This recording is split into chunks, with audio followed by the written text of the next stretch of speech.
अस्सलाम वालेकुम नाजरीन, आप देख रहे हैं डेली सोशल पाकिस्तान और मैं हूं मशकूर ज़ादी। नाजरीन, अल्लाह ताला के 99 सिफाती नाम हैं। इनमें से एक अल्लाह ताला का लक़ब जो है, जो सिफाती नाम है, वो सत्तारुल अयूब है, यानी कि ऐबों पर पर्दा डालने वाला। आज का जो वीलॉग है उसका भी ताल्लुक इसी हवाले से है। कहा जाता है कि एक खातून थी जो बहुत ज़्यादा खूबसूरत थी, टॉल थी, ग्रेसफुल थी, वेल बैलेंस थी, बहुत अच्छी फैमिली से उसका ताल्लुक था।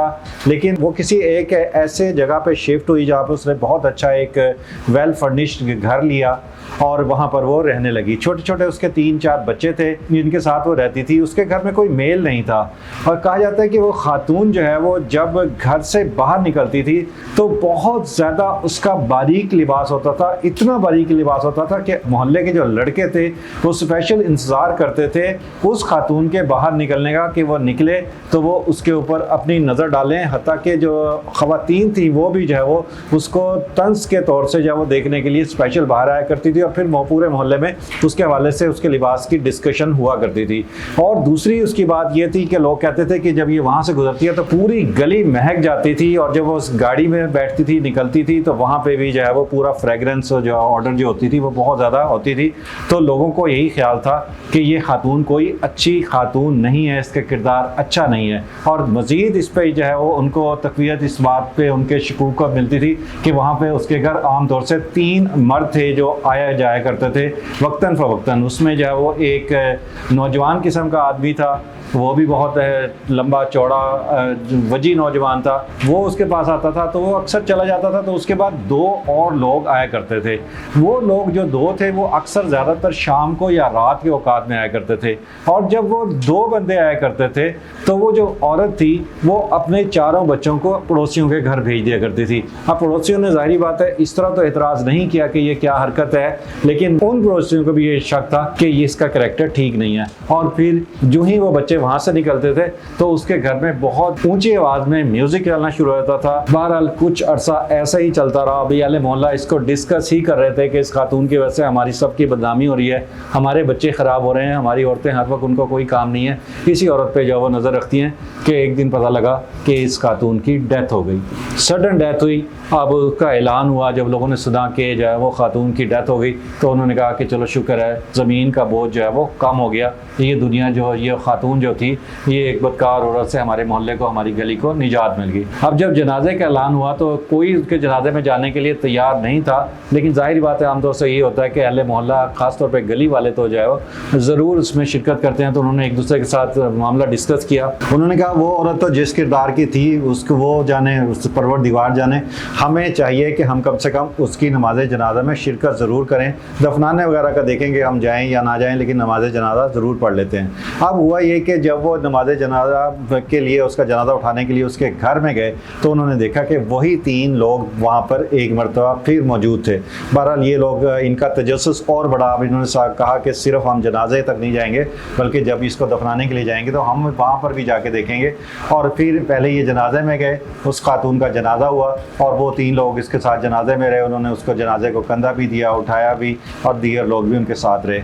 और उसके बाद जब ये कब्रिस्तान गए और तदफीन का अमल जब मुकम्मल हो गया तो उन्होंने उन 3 लोगों को बुलाया।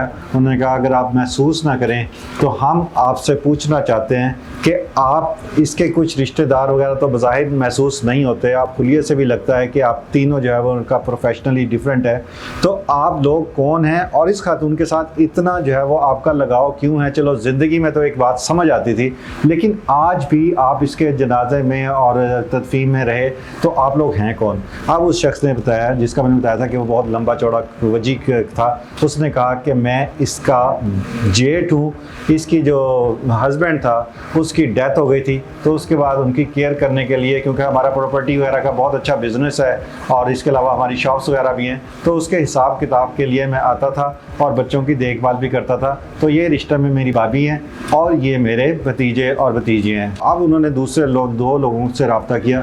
उन्होंने पूछा कि आप 2 कौन हैं? तो उन्होंने बताया कि एक उनमें से वकील था और एक उनमें से डॉक्टर था। जो डॉक्टर था उसने बताया कि ये खातून जो है वो कैंसर की लास्ट स्टेज पर थी, इसको स्किन कैंसर था। जो मेरे साथ ये दूसरा शख्स है ये वकील है। जब भी मैं इसके इलाज के लिए जाया करता था तो मेरी कोशिश होती थी कि मैं वकील को साथ लेके जाऊं, क्योंकि इसने अपने मामला भी सेटल करने थे, इसके बच्चे अभी 18 साल के नहीं हुए थे। तो वो अक्सर जो है वो हमें हिदायत दिया करती थी, और डॉक्टर की मौजूदगी में वकील इसलिए होता था ताकि अगर खुदा ना करे सडन डेथ उसकी हो जाए, क्योंकि उसके आगे पीछे ऐसा कोई नहीं होता था, तो कम से कम एक विटनेस मेरे पास ऐसी रहे कि ये जो है वो खातून इस तरह की डिजीज़ की वजह से इसकी डेथ हुई है और हमारे से कोई मिस हैंडलिंग नहीं हुई। अब उन्होंने पूछा कि अच्छा ये बात तो यहाँ तक तो ठीक है, तो ये बताएं कि आप लोग जब दोनों जाते थे तो वहाँ पे हम अक्सर देखते थे कि इनके बच्चे चारों एकदम से निकल के साथ वालों के घर कई कई घंटे रहते थे। तो उन्होंने बताया कि वजह यह है कि इस खातून की स्किन इतनी ज़्यादा ख़राब थी और इतनी ज़्यादा इसको तकलीफ़ होती थी कि जब ये आमतौर से बच्चों के सामने इस तरह शो नहीं करती थी, लेकिन जब हम इसको मेडिसिन वगैरह इसकी बॉडी पे लगाने के लिए इसको पायोडीन लगाते थे या दूसरी कोई चीज़ ऐसी कोई ऑइंटमेंट यूज़ करते थे तो इसकी चीखें बहुत ज़्यादा निकलती थी।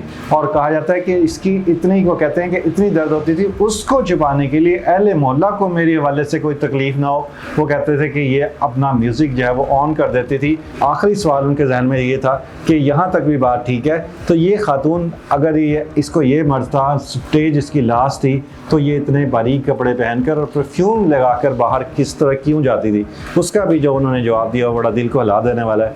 उन्होंने कहा कि आपको पता है कि जब इंसान को कैंसर होता है और तो उसके अंदर इंसान को बहुत ज़्यादा गर्मी लगती है। अक्सर आपने देखा होगा कि हम मर्द तो ख़ास तौर पे, ख़वातीन भी हमारी बात, बूढ़ी औरतें मलमल के कपड़े ऐसे पहनती हैं जो बहुत ज़्यादा बारीक होते हैं, और मर्द तो आमतौर से बुनियान में और शॉर्ट्स वगैरह पहन के फिरते हैं। तो उन्होंने कहा कि जब गर्मी आती थी या आम दिनों में भी इसको जो है वो जो कपड़े होते थे उसकी हिद्दत से इसको बर्दाश्त करना नामुमकिन होता था, और अगर कपड़ा कोई थोड़ा सा सॉफ्ट नहीं होता था तो वो जिस्म पे बिल्कुल छुरी और कांटों की तरह, तलवार की तरह उसके जिस्म पे जो है वो हमले किया करता था और उसको तकलीफ देता था। उससे बचने के लिए ये औरत बारीक लिबास जितना हो सकता था वो पहनती थी, और परफ्यूम इसलिए लगाती थी कि हम जो इसके ऊपर जिस्म पे दवाइयाँ लगाते थे, मुसलसल इसको जो इलाज मुआवजा कर रहे थे इसकी स्किन ख़राब होने की वजह से, कि इसकी बदबू जो है वो मोहल्ले में ना जाए, पड़ोसियों में ना जाए, इससे इसके बच्चे जो है वो इरिटेट ना हो।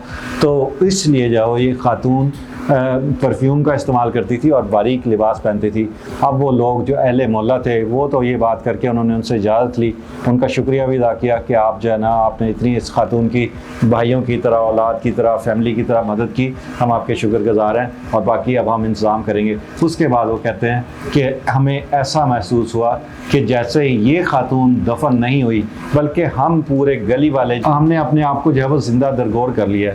हम जो है वो निदामत के गड़े में हमने खुद को डलते हुए, गड़ते हुए महसूस किया, और उसके बाद हमने कई हफ्ते तक एक दूसरे के साथ आंखें नहीं मिलाई।